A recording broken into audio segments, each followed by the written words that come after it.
زبان کی جن معاملات میں حفاظت کرنے کی ضرورت ہے اس میں سے ایک چیز ہوتی ہے فحش گوئی۔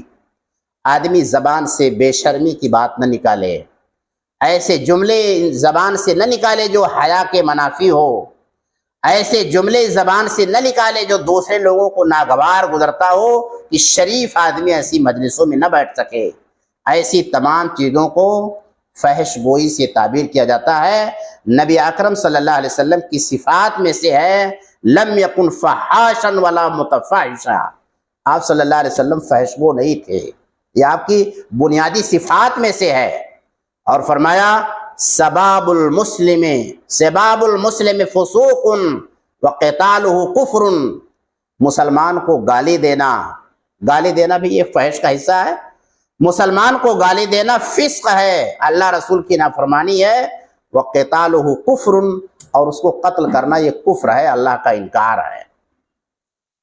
اور یہ گالی ایسی چیز ہے کہ متعدی ہوتی ہے۔ آپ کسی کو گالی دیں گے، یہ ہو نہیں سکتا کہ وہ آپ کو پلٹ کر گالی نہ دے الا کہ بڑا شریف النفس آدمی ہو۔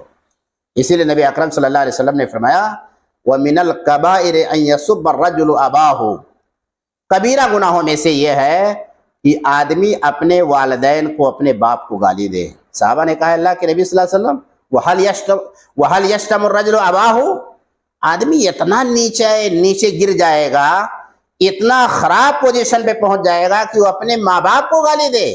آپ صلی اللہ علیہ وسلم نے فرمایا کہ ایسا نہیں ہوتا ہے، ایسا ہوگا کہ دو لوگ جھگڑا کریں گے اور جھگڑا کرنے والا یہ اس کے ماں باپ کو گالی دے گا، وہ پلٹ کر کے اس کے ماں باپ کو گالی دے گا، گویا کہ اس نے اگر اس کے ماں باپ کو گالی نہ دیا ہوتا تو اس کے والدین کو گالی نہ ملتی، یعنی گویا گالی دینے کا یہ سبب بن گیا۔